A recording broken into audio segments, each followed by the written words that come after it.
Assalamualaikum warahmatullahi wabarakatuh. Halo guys, welcome back to my channel bersama Minu dari Roti Naruto Official.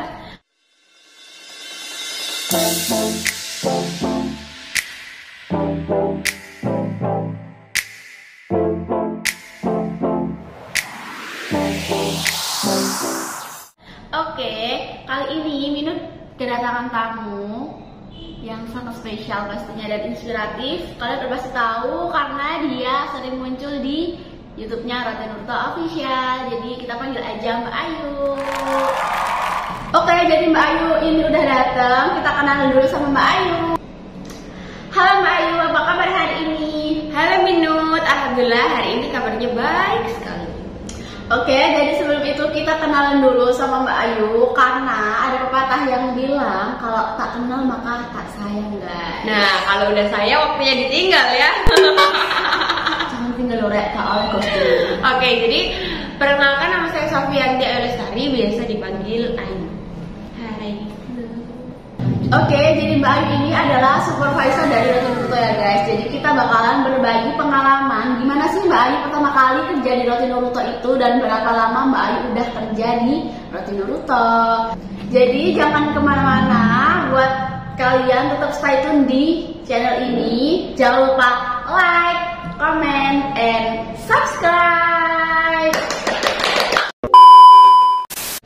Oke, jadi Minut ini kan kepo banget ya, Mbak Ayu ini umur berapa sih kok udah bisa jadi supervisornya Roti Naruto? Umur, wah, rada sensitif ya. Umurnya 17 tahun. 2 tahun ya. Jadi hari ini dia umurnya 19 tahun. Ya, betul. Umurku 19 tahun. Kelahiran 2002. Berarti hari ini, bulan ini. Tahun ini OTW ya? OTW 20 tahun. Ya, betul sekali. Kamu loh guys udah bisa. 19 dong, kan masih belum 20. OTW 20 tahun udah bisa jadi supervisornya Roti Naruto. Alhamdulillah. Selamat ya Mbak Ayu. Oke, jadi yang pertama kita bakal tanya ke Mbak Ayu. Awal Mbak Ayu bekerja di Roti Naruto itu gimana sih Mbak ceritanya Mbak? Jadi kan kita cerita dari awal ya, mungkin rada panjang juga kalau misalkan durasi cerita dari awal. Nah, kalau misalkan kerja di Roti Naruto itu awalnya itu April 2020. Nah, waktu itu sebelum kerja itu, jadi ceritanya itu kan SKU-nya belum keluar. Nah, kalau misalkan 2020 April itu kan belum keluar. Nah, itu tuh paketanku habis waktu sebelum puasa itu. Kan puasanya kalau nggak salah tanggal 23 April kalau nggak salah ya.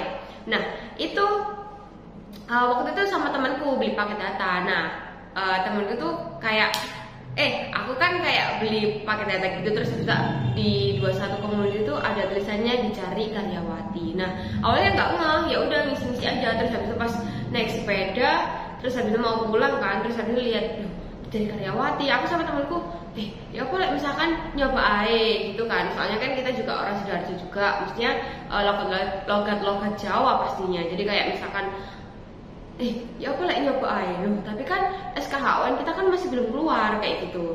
Terus gimana? Terus akhirnya kita muter, gimana misalkan kita itu tanya aja ke mbak-mbak gimana. Kayak ya wes.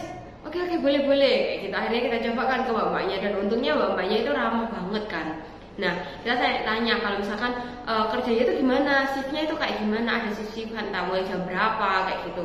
Terus habis itu kita kan lulusan tahun ini mbak. Nah, SKUN kita atau ijazah kita tuh belum keluar, gimana gitu. Terus habis itu mbaknya bilang apa dicoba aja, barangkali mbaknya beruntung atau minta aja surat keterangan dari sekolah. Nah, dari situ kita nggak minta surat keterangan dari sekolah dong, dan kita inisiatif kayak ya udahlah kita bikin aja surat keterangan bahwasannya misalkan SKUN kita belum keluar gitu. Dan akhirnya kita coba ngelamar dua-duanya di hari yang sama, dan ternyata alhamdulillah kita keterima di hari yang sama. Nah, itu mulai ada tes kan. Nah, alhamdulillah kita juga bisa. Terus akhirnya keterima, magang 3 hari. Nah, dari 3 hari itu kita ada info bahwasannya misal besok kita di sebelah ini ada buka roti gitu. Terus habis itu kita kan ada anak magang 5 kalau nggak salah, 5 anak aku, temanku sama 3 orang ini. Nah habis itu kita kan ditawarkan kan, kayak misalkan kamu mau tak misalkan kerja di toko roti. Nah kita tuh kayak aduh oke kira misalkan kita bisa gitu kan, maksudnya kan kita masih kecil juga, maksudnya baru lulusan SMK kan. Kalau misalkan dibilang kayak kita sendiri kan juga oke aja aslinya, cuma kan masih labil, masih awal-awal lah ya, jadi belum nggak mau dipisah. Bener, jadi kayak misalkan ya apa misalkan gak usah ben mbak ikut aja kayak gitu. Dan ternyata waktu hari pertama besoknya mau grand opening itu yang kepilih kita berdua sama temen kita 2 sama yang satunya. Jadi yang di 21 komunitas cuma 1 anak yang emang basicnya di counter gitu. Jadi yang 4 ini pindah ke roti. Akhirnya ya udahlah kita melalui fase-fase di roti itu. Kayak awal-awal itu nggak sesuai ekspektasi ya, maksudnya kan kita grand opening jam 3 dan ternyata itu rotinya gosong semua pas waktu puasa. Dan itu pun aku kerja itu mikirnya sama temanku gimana caranya kita kerja, terus habis itu nanti oh iya kalau misalkan Idul Fitri itu kita udah nerima gaji pertama dan bisa bagi-bagi angpau ke ponaan-ponaan gitu. Dan ternyata nggak bisa kayak gitu, soalnya kan belum tutup toko, belum tutup buku gitu. Ternyata pas waktu hari raya itu kita nggak nerima gaji awal gitu. Nggak sesuai ekspektasi ya. Iya bener. Itu jadi awal kerja 2020 di bulan April. Oke guys, jadi itu tadi awal mulanya Mbak Ayu bekerja di Roti Naruto mulai April 2020, mulai dari dia lulus guys. Tapi wait, aku mau tanya ya, Minut sendiri dari kapan sih kerja di Roti Naruto? Kalau Minut sih dari itu ya habis Lebaran, kalau nggak salah itu bulan Juni, pas tanggal 6 Juni 2020. Jadi selisih sedikit sama Mbak Ayu. Barangkali kan mereka tanya emang minutnya berapa lama sih kan kayak gitu. Jadi biar nggak aku aja yang ditanya gitu. Jadi Mbak Ayu bulan April, kalau Minut bulan Juni. Jadi kita beralih ke pertanyaan yang selanjutnya. Kita bakal tanya ke Mbak. Jadi kan kita kan cerita dari awal ya, mungkin rada panjang juga kalau misalkan durasi. Kalau lika-liku awal ya, kalau misalkan ngomong lika-liku awal ini panjang banget. Dan itu pun kayak kalau misalkan aku ngerasa kayak aku ini diwolak-walik kayak gitu. Tapi dibalik diwolak-waliknya itu ternyata ada harapan seseorang, kayak misalkan harapan ownernya brand aku ini tumbuh dengan baik, dalam artian kepribadianku ini, skill leadershipku ini semakin bertambah kayak gitu. Nah kita kan ambil dari positifnya kan. Nah kalau misalkan diomong lika-liku awal, aku juga awalnya sebagai SPG, aku awalnya juga manggang-manggang roti, ngoven-ngoven roti kan kayak gitu.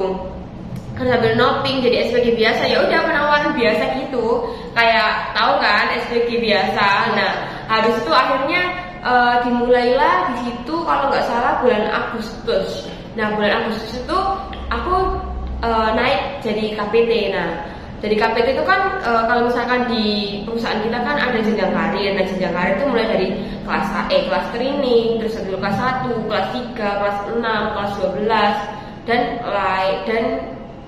dan seterusnya gitu. Nah itu aku kan SPG kan awalnya training. Nah aku itu habis training aku nggak langsung itu kelas 1. Jadi aku tuh kayak misalkan di situ langsung ya kan, maksudnya bilang kayak misalkan ayo kamu besok itu ya naik kelas 3. Loh kok kelas 3 kan kayak loh kok langsung kelas 3 sih, bukannya kelas 1 kan kayak gitu. Nah ternyata di situ dijelaskan bahwasanya kinerjaku itu mulai membaik, jadi kinerjaku itu naik kayak gitu. Jadi habis itu Agustus kelas 3. Nah habis itu di bulan Oktober, September, Oktober. Nah Oktober itu diinfo lagi bahasanya kamu mau tak misalkan tak naikkan kelas 6 gitu. Tapi syarat pertama adalah aku naik kelas 6 itu gimana caranya aku bisa ngawal 4 toko di Surabaya dan di Sidoarjo. Kan awalnya kan kita di Sidoarjo sama di Surabaya kan. Nah kan di Sidoarjonya. Nah waktu kelas 6 itu jadi kayak aku kan pertimbangan. Nah aku itu di balik keluargaku itu kan aku ikut tante lah. Kalau misalkan aku kan panggilnya Ele, nah bule, nah itu kan adiknya mama. Nah itu aku ikut tante. Nah aku tuh kayak izin gitu. Awalnya kan nggak boleh kayak misalkan awakmu lek misalkan melok ya wes, awakmu ben lek di Surabaya, mohon maaf editor tolong di translate. Takutnya orang ada yang tidak tahu bahasa kita gitu. Nah, kita lanjut lagi. Jadi aku izin bahasanya kalau misalkan lek aku loh ada tawaran ini, ada tawaran misalkan aku naik kelas ini, tapi aku udah upgrade diri. Bahasanya misalkan aku disuruh di Surabaya untuk mengawal 4 toko kayak gitu. Terus habis itu katanya lekku nggak ngizinin awalnya ya guys. Jadi kayak ya wes misalkan awakmu nak Surabaya, aku gak melok-melok. Jadi kalau misalkan lek ono apa-apa ambek awakmu, ya wes tanggung jawab awakmu dhewe lah. Jadi angkat tangan Mbak. Jadi kayak misalkan awak dhewe kan sebagai masih anak kecil ya, di umur berapa itu aku masih umur 17-an lah. Kayak linglung gak sih kayak misalkan aku lo takut lek misalkan aku wis gak direken maneh, aku takut lek misalkan aku wis gak diurusi maneh kayak gitu. Terus habis itu tapi aku kayak meyakinkan lekku enggak, aku di sana gak macam-macam, aku di sana aku mek kerja kayak gitu. Di sana pun ya ada Messi. Terus aku yang paling takut itu aku tanya kayak gini, tapi aku oleh kan lek misalkan mulai lek Sidoarjo kan kayak gitu sih. Jadi kayak takut aja gitu loh, maksudnya berarti kan nggak terima lagi. Nggak terima lagi, maksudnya kan udah angkat tangan lah. Sedangkan aku kan ya gak mau gitu, aku punya siapa di sini kan kayak gitu. Terus habis itu bilang, tapi aku oleh kan dek, misalkan aku lek pengen mulai gitu. Nah lu ya oleh, maksudku aku lek misalkan lek di Surabaya, ya wes tahun apa-apa yang mbak awakmu ya wes aku gak melok-melok, itu tanggung jawabmu kan, aku wis gede, aku mesti sok mutusno bahwasannya lek misalkan awakmu iki wes tetep Surabaya dengan keputusanmu sendiri dengan resiko yang besar kayak gitu. Terus aku akhirnya oke lah, tak pikir dulu. Terus akhirnya aku ketemu sama Bu Cynthia. Itu kan awalnya tawaran itu kan ada di Bu Cynthia. Terus habis itu aku bilang misalkan iya Bu, tak pikir dulu ya gitu. Akhirnya ternyata aku memantapkan diri bahwasanya aku tuh gak boleh stuck di sini, aku kudu berkembang kayak gitu. Kudu upgrade pokoknya Mbak. Aku kudu upgrade diri. Kan ya toh mumpung umurku segini kayak gitu, umurku masih 17 dan aku kudu bisa ngejar karirku kayak gitu. Terus akhirnya ya toh aku kudu memperbaiki dari silsilah keluargaku juga, gimana dari keuangan pun aku kudu gimana caranya ben aku nanti hidup gak susah lagi kayak gitu. Terus habis itu udahlah jadi ranting ya, bahasanya ranting kan. Kalau kelas 3 kan KPT, kepala toko, dan kalau kelas 6 kan udah kelas ranting atau supervisor kan. Nah di situ adalah ujian-ujian. Terus habis itu di 2021 aku jadi tim promo, minut sendiri udah tahu kalau sekarang aku jadi tim promo dengan tetap gajinya sama, cuma kan sekolahnya tim promo, jadi di situ ada lika-liku hidup. Jadi kayak di situ kayak disekolahkan sama, mohon maaf, disekolahkan sama Pak Dedi. Nah Pak Dedi itu nyekolahkan gimana caranya ben aku tuh bisa kayak gitu. Jadi aku mulai dari manggang-manggang roti, mulai ngawal-ngawal toko, akhirnya pindah ke bagian promo. Nah promo itu ada branding, marketing, sales. Nah dan situ kan apa ya, asing kan. Aku pun juga lulusan SMK, jadi kayak pengetahuanku ya terbatas lah, nggak kayak minim banget, nggak kayak misalkan sekarang yang branding itu kita harus gini, marketing harus gini, sales harus gini. Aku kan juga nggak tahu. Terus akhirnya aku dicoba di promo.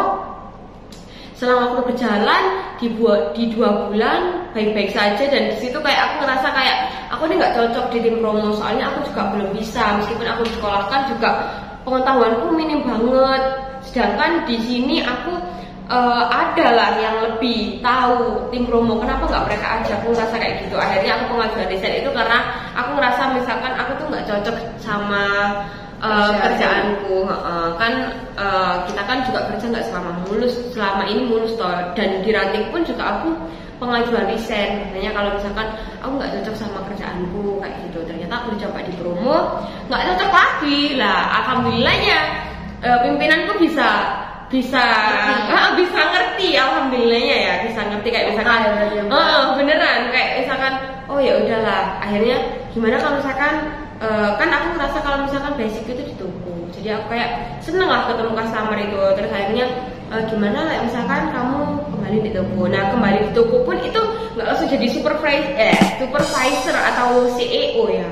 Jadi sebelum kembali ke toko itu aku dipersaingkan dengan 1 orang. Jadi aku sama beliau ini juga udah lama pegang roti Naruto. Terus habis itu kita desainkan, mulai dari kita kan kayak dua area ya, area pusat sama area barat. Nah area pusat itu aku, kalau area barat itu beliau. Jadi beliau desainkan sama aku, jalan berdua, dan akhirnya mungkin yang terbaik beliau masih ada juga sampai sekarang. Nah cuma mungkin beliau di admin juga mungkin keahliannya juga naik, kerjanya juga bagus, mungkin diangkat jadi admin itu tadi.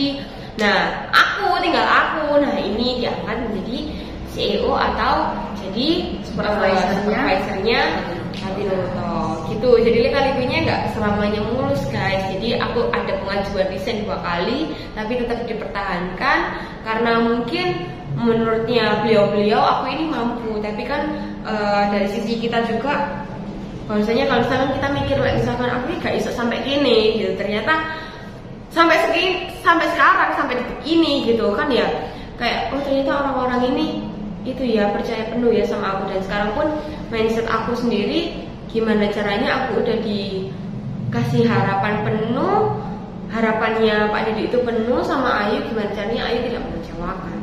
Mindset Ayu sampai situ, dan Ayu bekerja pun gimana caranya itu tadi kembali lagi ke mindset awal, bahwasanya Ayu gimana caranya bisa mengubah silsilah keluarga Ayu menjadi lebih baik lagi. Oke, jadi itu pengalaman Mbak Ayu dari yang paling bawah banget jadi SPG sampai ke supervisor hari ini. Ya, betul. Ada lika-liku kehidupan ternyata guys. Jadi bener ya. Jadi orang kerja itu nggak mulus pun pasti juga kerja itu nggak bakal mulus terus, kita pasti ada bedanya, ada puyeng, ada kayak misalnya nggak cocok sama partner, nggak cocok sama kerjaannya, kurang cocok sama lingkungan kerjanya kayak gitu. Oke, jadi itu tadi pengalaman Mbak Ayu dari yang paling bawah dari SPG sampai jadi supervisor kali ini guys. Jadi kita bakal beralih ke pertanyaan selanjutnya. Oke, jadi Minut bakal tanya ke Mbak Ayu. Kalau lika-liku awal ya, kalau misalkan ngomong lika-liku awal ini panjang banget, dan itu pun kayak mulai kerjaannya supervisor.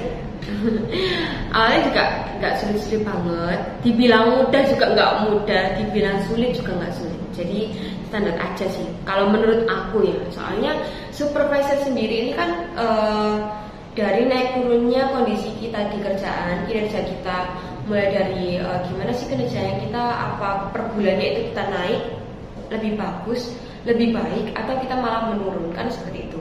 Nah, mulai dari tadi kan SPG kan kita tahu kondisinya toko itu kayak gimana. Kondisinya kalau misalkan kita sebagai kepala toko pun gimana sih kondisinya toko, mulai dari omset, mulai dari produk kan kayak gitu. Nah, dari situlah kalau misalkan kita naik kan kita perlu di-upgrade diri. Nah, ketika di-upgrade diri menjadi ranting, nah kita dipegangin beberapa toko, kayak misalkan 4 toko, 3 toko, bahkan ada juga yang 5 toko kayak gitu kan, ranting. Nah, itu pun juga harus upgrade diri, mulai dari pekerjaannya SPG, KPT sampai ranting. Beliau harus tahu kalau misalkan beliau udah jadi ranting. Nah, kita kan juga ada sekolah. Nah, sekolah itu gimana caranya anak SPG tadi kalau misalkan emang motivasinya tinggi dan emang dia harus upgrade diri, nah dia disekolahkan dengan HRD-nya gimana caranya dia bisa menjadi KPT. Nah, dari KPT pun mereka udah tahu tugasnya SPG itu ngapain, dan itu dia controlling tugasnya SPG, terus habis itu orderan kayak gitu. Dan gimana caranya HRD ini tadi nyekolahin kalau misalkan emang KPT ini motivasinya tinggi dan wajib upgrade diri, nah disitulah dia akan sekolah ranting. Dan sebaliknya, ranting pasti udah tahu pekerjaannya SPG dan KPT. Nah, kalau misalkan emang si ranting ini tadi upgrade diri, bisa upgrade diri, waktunya upgrade diri, dan motivasinya emang tinggi banget, dan mereka kan udah tahu kerjaannya SPG sama KPT ya. Nah, dia harus upgrade diri menjadi CEO. Nah, upgrade diri menjadi CEO ini berarti kan dia udah tahu kerjaannya SPG itu ngapain, KPT ngapain, ranting ngapain. Dan jika dia ini punya motivasi tinggi, motivasi lebih, dan gimana caranya dia upgrade diri, dia mau berkembang dengan dirinya. Nah, disitulah kerjaan CEO itu mengawal mulai dari pekerjaan SPG, KPT, ranting kayak Jadi kayak misalkan ditanya kerjaan itu ngapain, pastinya ngawal. Yang pertama ngawal, yang kedua adalah upgrade diri. Karena di sistem kita, di sistem Rotin Ruto itu, kalau misalkan kita jadi CEO atau ranting, itu kan tugasnya ngawal toko. Dan artian ngawal toko itu mulai dari omsetnya juga, mulai dari orderannya juga, dan mulai gimana sih caranya kita meningkatkan omset mulai dari 1 juta sampai 5 juta, kan seperti itu. Nah itu juga kerjaannya CEO. Terus habis itu spreading untuk membuka toko baru kayak gitu.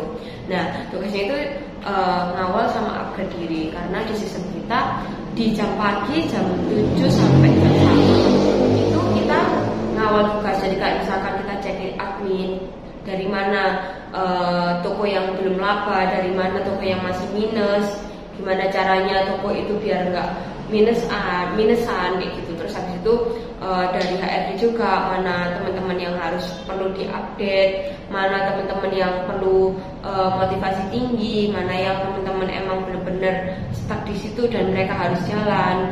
Terus habis itu mulai dari promo juga kita ngawal mana sih promo yang efek di toko itu. Terus habis itu gimana kalau misalkan kita pakai terobosan-terobosan baru, dan orang-orang yang pelanggan lama bisa datang ke toko kita kayak gitu. Terus habis itu kalau misalkan jam 1 sampai jam 5 kita update diri, cari-cari ilmu baru untuk terobosan-terobosan baru. Seperti itu.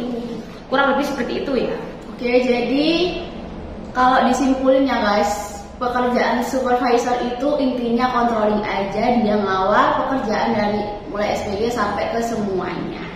Kalau misalnya diomong mudah, nggak mudah sih. Soalnya apa? Soalnya kan kita juga kalau basicnya SPG nih ya, kita nggak bisa ngawal 8 toko atau 5 toko atau 4 toko, kan kayak gitu. Kayak misalkan kita habis nelfon, kita nggak ada ilmu, terus habis itu kita tiba-tiba disuruh kamu ya pegang 4 toko, kan pasti nggak bisa. Soalnya kan kita juga keterbatasan dalam ilmu awalnya. Soalnya kan apa sih yang perlu dicek gitu.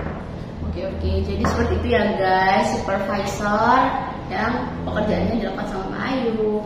Oke, kita bakal beralih ke pertanyaan selanjutnya. Apa lagi ini ya?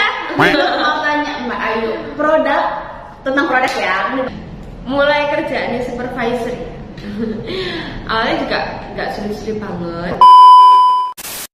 Kalau produknya sekitar 20 ada, tapi ada kategori ya, ada kategori bakery, ada kategori produk lain, ada kategori roti bun, dan roti bun sendiri ada 7 varian. Ada coklat, susu, original, tiramisu, durian, sama butter. Ada keju juga. Nah, ada 7 varian roti bun. Nah, terus habis itu kalau misalkan bakery, ada black and white, choco Oreo, terus habis itu choco meses, terus habis itu ada sosis cheese, ada hotdog, terus habis itu ada buttermilk cheese, terus habis itu butter choco chips gitu. Terus habis itu ada juga abon, ada juga durian crunch atau durian sama yang terakhir adalah triple brick. Jadi kalau di bakery itu ada 10 Mbak. Ada yang kelewatan dong. Itu kan tadi bakery sama bun. Ada juga, kita juga punya side cheese. Side cheese itu rasanya enak juga. Terus habis itu ada baby donut, sama yang terakhir adalah roti tawar. Yang kalah enak kayak yang di. Kalau produknya sekitar 20 ada, tapi ada kategori. Oke, jadi aku mau tanya Mbak Ayu, kalau bestsellernya di roti bun tuh rasa apa sih Mbak? Kalau bestsellernya itu biasanya bestseller itu tergantung customer ya. Jadi tergantung tokonya juga. Kadang satu toko itu ada yang bestsellernya itu butter, ada yang butter coklat, ada juga yang bahkan nggak mau dua-duanya. Ada satu toko itu yang mau original aja, jadi dia ordernya original kayak gitu. Jadi kalau misalkan di paling bestseller itu rasa butter sama coklat. Kalau di roti bun rasa butter sama coklat guys, bestsellernya. Kalau di bakery apa Mbak? Kalau di bakery ada choco Oreo, itu paling bestseller banget, dan black and white. Karena emang kan gumbul-gumbul rotinya, jadi kan dalamnya ada coklat. Jadi pecinta-pecinta coklat wajib banget cobain roti bun rasa coklat dan bakerynya Rotin Ruto. Kita promosi ya. Oke, kita beralih ke pertanyaan selanjutnya. Minut bakal tanya ke Mbak Ayu. Oke, jadi aku mau tanya Mbak Ayu, kalau bestsellernya di roti bun tuh rasa apa sih Mbak? Kalau bestsellernya itu biasanya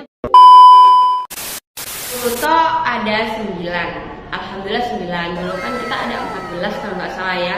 Nah, waktu pandemi itu kita harus tutup karena emang di sisi pandemi kita nggak bisa bertahan, karena mungkin kita juga perlu ilmu-ilmu baru gimana caranya di masa pandemi ini kita bertahan. Nah, kita juga udah mulai beranjak mau buka toko lagi nih, doain aja. Nah, kalau misalkan ditanya di mana aja, ada di Keberaon yang pertama. Dimulai dari juga ada Surabaya Pusat, ada di Pacuan Kuda, Kampung Malang, ada di Simong Gunung, ada di Jepara. Kalau misalkan di Surabaya Barat, ada di Manung Andalang, ada di Beringin. Kalau misalkan juga ada di Gresik juga, ada Bulaan sama Menganti. Oke, kalau misalkan arek nurut bingung caranya di mana sih, alamat lengkapnya di mana, kalian bisa Google Maps karena kita udah ada di Google Maps juga gitu. Oke, jadi total cabang dari Roti Nuruto itu ada 9 guys. Dan kata Mbak Ayu bakal OTW spreading toko baru ya Mbak Ayu. Doain ya kita sampai se-Indonesia karena harapan Order sendiri kita bisa sampai 5.000 toko. Amin. Kita doain ya guys, kita doain bareng-bareng Roti Nuruto bakalan se-Indonesia, kalau bisa internasional. Amin. Karena apa, kan nggak ada ya yang nggak mungkin. Pastinya mungkin ketika kita mau berusaha.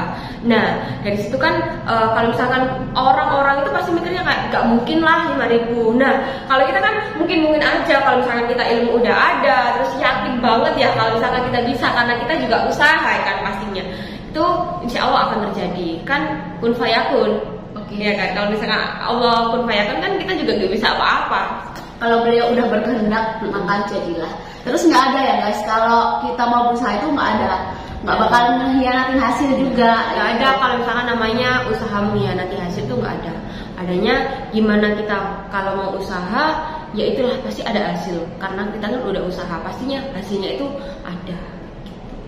Oke, jadi kita udah bertanya-tanya tentang seputar dari pekerjaan Mbak Ayu di Roti Nuruto. Tapi Mbak Ayu ini hebat banget loh guys, di umur yang 19 tahun, masih muda banget tapi udah bisa jadi supervisornya Roti Nuruto. Dan alhamdulillah Mbak, kalau minut tanya lagi ya Mbak ya, kira-kira Mbak Ayu bisa nggak berbagi pengalaman buat teman-teman yang ada di rumah supaya bisa bekerja dan menjadi seperti Mbak Ayu ini? Kalau berbagi pengalaman, iya berbagi pengalaman. Kalau misalkan berbagi pengalaman, mungkin kalian emang untuk kalian saat ini, kalau misalkan kalian mohon maaf, kalau misalkan kalian masih belum dapat kerja atau kalian masih menjadi bagian dari orang lain, itu nggak apa-apa guys. Jadi kalau misalkan ditanya atau dari teman-teman kalian kayak, "Kenapa sih kerja di kono ae?" Oh ya padahal ya ngono-ngono ae. Itu mungkin kalau misalkan untuk berbagi pengalaman, aku juga pernah kok kayak gitu. Jadi kayak misalkan, "Kamu kenapa sih nggak pindah kerja aja? Kalau kamu pindah kerja loh, kamu bisa di sini dan sebagai ini," kayak gitu. Tapi aku yakin bahwa diriku bisa, dan aku tuh punya 2 prinsip. 2 prinsipnya itu, yang pertama, kamu mau pindah kerja, misal nih kamu udah kerja ya. Dan aku udah ada 2 prinsip. Yang pertama adalah kamu mau pindah kerja dengan pengalaman baru, dengan kapasitas baru, dengan gaji baru, atau kamu mau di satu perusahaan tapi kamu mau mengembangkan diri dan kamu mau berusaha dan kamu mau mengembangkan skillmu kayak gitu. Dan kalau misalkan untuk motivasi untuk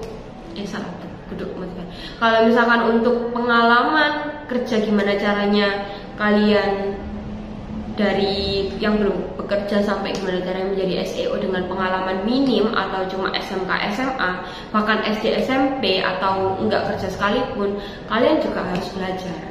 Yang pertama, yang kedua kalian juga harus berusaha. Yang ketiga kalian berikhtiar, yakin pada diri kalian sendiri bahwa kalian itu bisa. Karena kemampuan setiap orang itu berbeda-beda. Mungkin rezeki kalian nggak sama seperti aku, cuma mungkin Allah udah merencanakan yang terbaik. Karena aku percaya bahwasanya takdir Allah itu baik kayak gitu. Dan yang terakhir adalah kalian tidak boleh menyerah. Intinya kalian nggak boleh menyerah sama keadaan kalian. Gimana caranya kalian harus memberontak kepada diri kalian bahwasanya aku gak boleh sampai gini aja, aku gak boleh gini aja, aku harus berusaha menjadi lebih baik dan lebih baik. Oke, jadi itu tadi pengalaman dari Mbak Ayu selama bekerja di Roti Nuruto. Terus kalau di Roti Nuruto sendiri sekarang ini lagi buka loker nggak Mbak? Atau cari-cari karyawan baru lagi? Karena emang tadi Mbak Ayu bilang kalau bakalan buka toko baru. Bener. Nah, kalau misalkan untuk lowongan kerja, kalau lowongan kerja ini kita buka 24 jam guys, lowongan kerja. Nah, kita kan gimana caranya kita spreading sampai 5.000 toko. Nah, itu yang pertama adalah pasti kita membuka SDM baru atau membuka lowongan baru untuk, kan nggak mungkin dong kalau misalkan 50 orang untuk 5.000 toko, kan nggak mungkin. Jadi kita harus buka lowongan baru terus guys. Jadi kalau misalkan untuk ditanya ada apa enggak, pasti ada, kalian tinggal kunjungi job karir Roti Nuruto. Ada 9, alhamdulillah 9. Dulu kan kita ada 14 kalau nggak salah ya. Tanya-tanya ke Mbak Ayu tentang seputar Roti Nuruto. Sekarang Minut mau tanya tentang pribadi ya, kepribadian atau tentang pribadinya Mbak Ayu. Kalau boleh tahu Mbak Ayu, rumahnya Mbak Ayu di mana sih Mbak? Rumahku jauh guys. Nggak jauh banget juga. Rumahku, kalau bilang ditanya rumahku di mana, rumahku di Sidoarjo guys. Tapi kerjaku di Surabaya. Tapi tenang aja, di sini aku mes karena kan dari perusahaan kita dapat mes kalau misalkan dari luar kota. Apa ya bahasanya mes itu ya? Kayak disediain tempat untuk tempat tinggal kita yang dari luar kota gitu. Jadi aku mes guys di sini. Kalau ditanya rumahku di Candi Sidoarjo. Jadi di sini Mbak Ayu mes ya guys. Mes itu kayak tempat tinggal yang udah disediain sama perusahaan. Benar-benar. Terus tanya lagi dong Mbak Ayu, pribadi ya Mbak ya. Kira-kira Mbak Ayu udah punya pasangan gak sih? Kepokan kalian, Mbak Ayu udah jadi supervisor di umur 19 tahun, tapi nggak mungkin ya kan kalau Mbak Ayu ini nggak punya pasangan. Bentar. Jadi definisi pasangan sendiri ini apa maksudnya? Definisi pasangan ini kayak gimana ya ditanyain? Kalau kita tanya nih ya, definisi pasangan tuh yang emang udah Mbak Ayu cocok banget sama orang itu tadi. Udah nemenin Mbak Ayu dari Mbak Ayu di bawah sampai Mbak Ayu di sini. Kalau nemenin di bawah sampai saat ini sih nggak mungkin ya. Soalnya kan kita pasti di perjuangan kita itu pasti ada ganti-ganti orang. Cuma kan aku alhamdulillah kalau ditanya udah punya pasangan atau belum. Kalau misalkan untuk pasangan yang dimaksud pasangan itu menikah, masih belum, masih single. Kalau misalkan ditanya itu, cuma kalau misalkan ditanya ada orang spesial, berarti bukan pasangan tapi orang spesial. Ya kan mungkin dari orang spesial itu nanti bisa menjadi pasangan kita. Amin ya kan, amin kalau misalkan emang pastinya. Cuma kalau misalkan ditanya ada orang spesial, alhamdulillah udah ada sih. Alhamdulillah. Rada iya ya. Ada, alhamdulillah ada juga dari Sidoarjo juga. Dia seorang yang spesial, lawan jenis ya ini kan tadi kan bilang pasangan, orang spesialnya juga lawan jenis cowok. Kakaknya mikirnya orang-orang cewek. Kayak misalkan mikirnya kan sahabat gitu, enggak. Cuma kan kalau ditanya pasangan udah menikah kan belum. Cuma kalau misalkan orang spesial adalah ada yang selalu kalau misalkan aku capek gitu, semangat meskipun kadang semangat ngomong semangat untuk teman aja mungkin nggak ngefek ya. Cuma baginya orang-orang nggak ngefek. Cuma bagi orang yang benar-benar terpukul itu semangat, kata-kata semangat cuma satu kata aja itu ngena banget buat orang yang benar-benar butuh disemangatin kayak gitu. Guys, jadi Mbak Ayu nggak punya pasangan tapi punya orang spesial yang nantinya akan menjadi pasangan. Amin. Kita doain ya Mbak Ayu bisa sampai ke pelaminan sama orang spesial itu. Amin ya Allah, amin. Jadi tadi ada yang ketinggalan loh guys, Minut belum tanya. Minut boleh tahu dan teman-teman di rumah boleh tahu siapa sih mentor Mbak Ayu bisa sampai di sini tuh siapa sih Mbak kira-kira? Mentor di kerjaan apa di pribadi nih? Mentor di pekerjaan. Oh, mentor di pekerjaan. Kalau misalkan mentor di pekerjaan itu yang utama adalah Pak Dedi. Hai Pak Dedi. Yang jelas Pak Dedi ya, Pak Dedi itu yakin banget di Ayu, yakin banget kalau bahwasanya Ayu itu selalu bisa. Padahal kadang aku mikir kapasitasku nggak sampai sini, tapi gimana caranya juga kalau misalkan aku udah diamanai, gimana caranya aku nggak menyerempetkan kayak gitu. Jadi kalau misalkan ditanya motivatorku adalah Pak Dedi. Pak Dedi itu juga, Pak Dedi itu sebenarnya itu juga kalau misalnya menurutku ya, Pak Dedi itu juga mumet aslinya. Kalau misalkan Pak Dedi habis pelatihan gitu ya, mumet orangnya sebenarnya. Cuma yang tak ambil dari sisi baiknya Pak Dedi adalah bahwasanya kalau misalnya Pak Dedi dapat ilmu dari manapun, dari siapapun, habis dapat ilmu, beliau langsung pecah ilmu tersebut. Jadi langsung pecah. Jadi beliau nggak pusing untuk mikirin itu. Mungkin entah benar atau enggak ya, cuma yang aku dapat waktu aku di tim promo kan masih duel banget sama Pak Dedi ya. Nah itu yang aku dapat. Jadi Pak Dedi kalau misalkan udah dapat ilmu, sekarang dapat ilmu, gimana caranya ilmu itu dipecah ke orang-orang sekitar. Jadi kayak misalkan, oh ini yang kamu butuhin, oh aku dapat ilmu ini, kamu harus tahu ini kayak gitu. Nah jadi dia mau berbagi. Sama, aku juga alhamdulillah menerapkan itu. Jadi aku gak pusing sendiri. Kayak misalkan ya, aku habis telepon, ayo kamu harus gini, atau kamu udah kayak gini. Langsung akhirnya di saat itu juga dan di waktu itu juga langsunglah telepon conference lah. Kan karena emang kan kita jarak, kalau misalkan dari satu kantor kan, ayo briefing sih ya kayak gitu kan. Nah kayak gitu. Jadi semumet apapun kita harus memecahkan pikiran kita karena kan kita juga punya tim. Oke, jadi motivatornya atau mentornya di pekerjaan itu adalah Pak Dedi. Tapi juga ada ibu-ibu juga yang support kayak Bu Ida, Bu Cin, Bu Enda. Halo Bu, terima kasih udah berbagi ilmu, terima kasih. Wes sabar ngadepi aku kok sampai bahasa Jawa ini.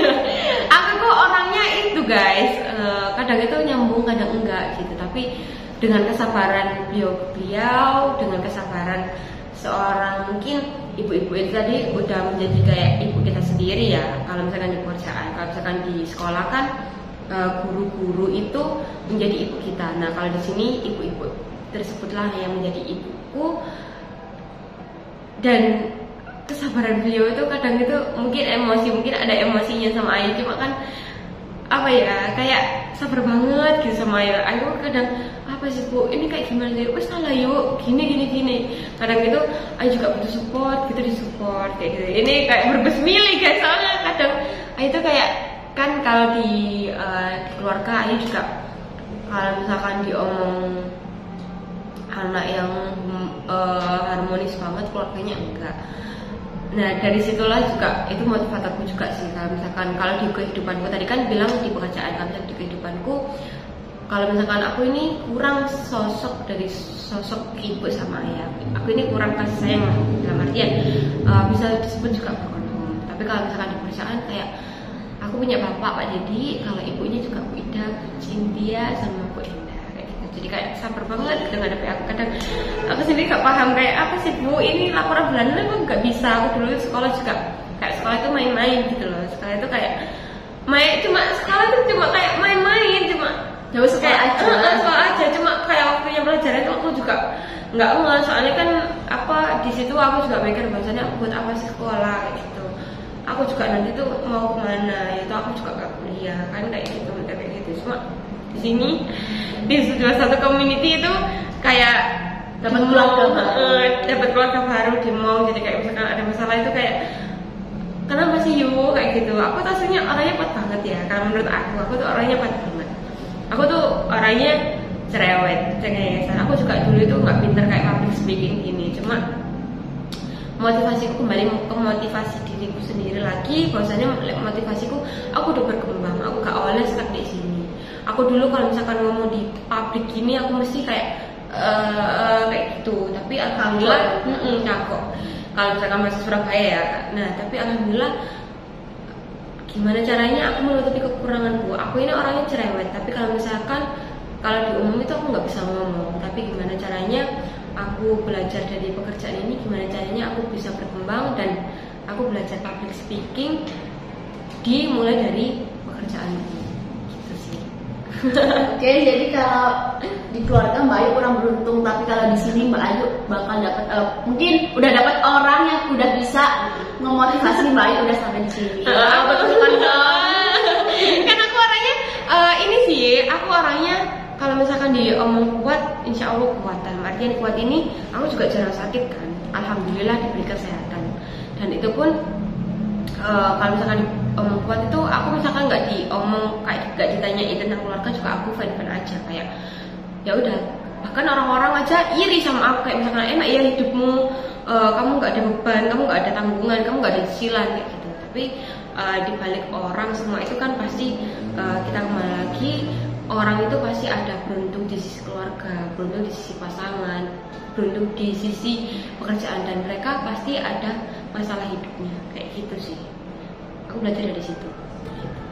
Intinya di kehidupan Tadi berapa aja Mbak? Cuma kayak nggak nangis lagi kan air mataku udah habis untuk kehidupanku. Oke, jadi itu tadi minut ya guys yang tanya tentang siapa sih mentor Mbak Ayu, dan Mbak Ayu juga berbagi pengalaman tentang keluarganya Mbak Ayu, tapi dikit. Tapi dikit, padahal banyak ya. Kalau banyak nanti Mbak Ayu bisa nangis banyak. Enggak dong, kan udah kuat. Iya, kita harus kuat.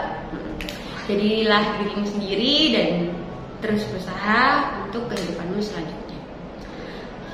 Oke, jadi minut lupa lagi guys. Minut itu orangnya pelupa. Lupa banget. Jadi di sini Minut bakal tanya lagi sama Mbak Ayu, motivasi yang dikasih Mbak Ayu buat tim toko itu apa sih supaya bisa bertahan, berkembang dan terus maju, Mbak? Oke guys, buat tim toko intinya ya, semangat kerja itu nggak melulu tentang uang, tapi tentang ilmu juga. Kalian tuh harus belajar mulai dari ilmu baru dari uang. Ya kita nggak munafik atau kita nggak luput lah dari kalau misalnya kerja juga dapat uang. Tapi kalian juga kalian juga nggak harus stuck di situ aja. Kalian juga harus belajar untuk mendapatkan ilmu dan untuk mendapatkan uang yang lebih banyak lagi. Mungkin rezeki kalian nggak harus di situ. Mungkin rezeki kalian akan meningkat ketika kalian mau berusaha. Jadi belajar terus, semangat terus.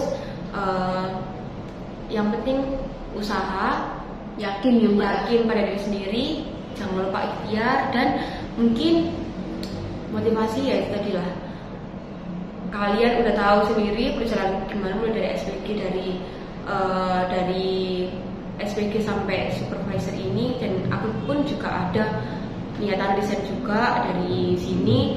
Cuma kembali lagi ke diri masing-masing bahwasanya kalian itu bisa. Kalian misalkan aku dulu juga gini sih, dari tim toko dari SPG dulu aku juga diobong-obongi kan, misalkan kamu tuh ngapain sih kerja, yang bahasanya aku tadi cerita lah, misalkan ngapain sih kerja di Rotin Murto, oh ya dari SPG aja. Nah dari situlah kalian harus mulai belajar. Kalian buka mata ketika kalian bermimpi indah, kalian harus buka mata untuk mengejar mimpi tersebut. Oke. Kasih Mbak Ayu buat tim toko ya kan, kalian harus semangat dan terus berusaha kuat. Wanita harus tetap kuat guys. Iya guys, nggak boleh lembek ya. Oke, jadi itu tadi pengalaman atau cerita Mbak Ayu tentang Ratu Nurto. Sekarang Minut bakalan tanya tentang pribadinya Mbak Ayu, tentang seputar pribadi ya guys. Jadi udah bukan pekerjaan lagi kan, udah selesai, udah nggak lupa lagi apa yang mau ditanyain. Sekarang kita mau tanya tentang pribadinya Mbak Ayu. Kalau boleh tahu ya Mbak Ayu, kalau boleh tahu nih, Minut kan kepo ya kan. Tadi Mbak Ayu bilang kalau Mbak Ayu itu ikut tantenya. Kenapa Mbak? Kok Mbak ikut sama mama atau ayahnya Mbak Ayu? Kalau nggak mau jawab nggak apa-apa sih Mbak Ayu, karena aku kan sebagai Minut aku kepo gitu sama kehidupan pribadinya Mbak Ayu. Gak apa guys, gak apa, kan buat cerita aja nih ya. Ini toh bukan aib dari sebuah keluarga. Jadi mungkin meskipun ditutupin dimanapun juga nanti orang bakal tahu gitu. Jadi kalau misalnya ditanya kenapa aku nggak sama orang tua aku, yang pertama adalah karena aku tadi udah cerita lah, misalkan aku ini broken home, aku kurang figur dari ayah atau ibu. Mungkin mereka masih ada, alhamdulillah sehat. Cuma kalau misalnya ditanya kenapa nggak sama ibu sama ayah, mereka sudah punya keluarga sendiri gitu. Mereka udah punya keluarga sendiri.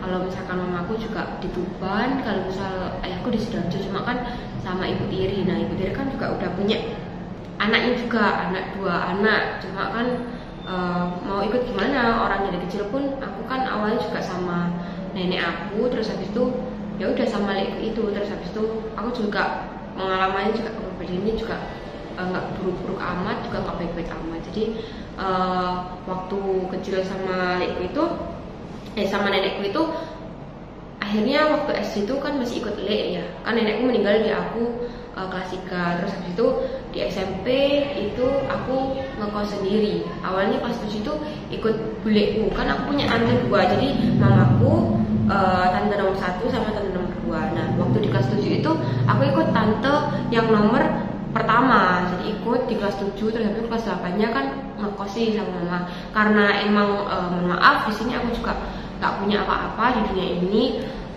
Dalam arti aku juga nggak punya rumah, nggak punya apa-apa ya, intinya nggak punya apa-apa. Cuma aku sampai saat ini alhamdulillah bersyukur aku bisa bertahan sampai detik ini, aku bisa berkembang sampai detik ini.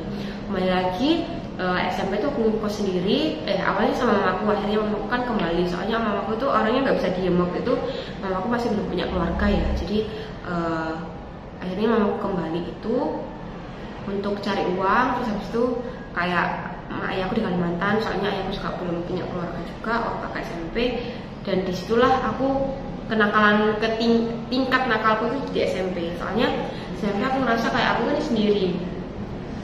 sendiri dan apapun kalau misalkan aku mohon maaf bahasa mamaku atau ayahku, dan itu pun aku diforsir dengan uang, kayak misalkan kayak gini uang, kayak gini transfer uang kayak gitu. Jadi kalau misalkan di umur segini aku ditanya mau uang berapa kayak gitu, alhamdulillah segini pun cukup. Soalnya juga aku kayak capek banget gitu loh. Misalkan aku ini hidup dengan uang kayak gitu. Dan aku dulu SMP itu sering banget kayak traktir teman aku, kan kayak aku ngerasakan uangku banyak, soalnya kan aku dikasih uang bulanan.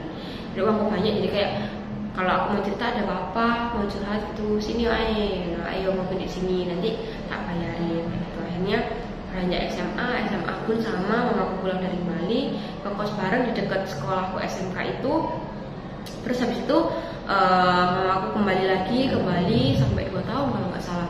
Pokoknya sampai aku lulus, aku dibeli sepeda di situ. Terus habis itu akhirnya aku punya sepeda. Nah aku ikut mbakku itu anaknya budeku, itu ikut itu kelas 10 karena dibilang ya mohon maaf bahasa Jawanya kayak gini, kamu itu wis gede, kamu itu wis gede, kamu itu wis apa ya, masuk ya perawan itu kus ijen kayak gak apik lah kita potong gue kayak gitu. Sedangkan aku punya keluarga kayak gitu, punya keluarga yang masih bisa ngomong aku. Tapi di situ akhirnya kelas berapa ya itu, pokoknya kelas 7 itu masih ngekos sendiri, kelas 11 itu kelas 10 masih ngekos sendiri, kelas 11 itu ikut sama mbakku. Akhirnya aku kerja ya itu tadi. Kalau misalkan tanya kenapa nggak sama orang tuaku, soalnya kakakku sendiri aja sendiri, kartu keluargaku aja sendiri, namaku sendiri, kepala keluarganya juga namaku sendiri. Dan kalau misalkan tanya kenapa nggak sama orang tua, karena mereka udah punya keluarga sendiri. Dan kalau misalkan tanya lo kan kamu kan keluarga juga, kenapa nggak ikut? Cuma aku nggak suka aja guys kalau misalkan ikut keluarga diri, soalnya mungkin aku punya trauma sendiri ya, jadi kayak adalah trauma yang nggak bisa diceritakan. Jadi ya tadi mereka udah punya keluarga sendiri, udah punya keluarga kecil yang bahagia sendiri, semoga bahagia dunia akhirat, amin. Oke, jadi agak sedih ya guys kalau dari cerita pribadinya Mbak Ayu, tapi kita bakal doain terus Mbak Ayu bisa punya keluarga yang sakinah, mawaddah, warahmah ya Mbak, sama orang spesial tadi.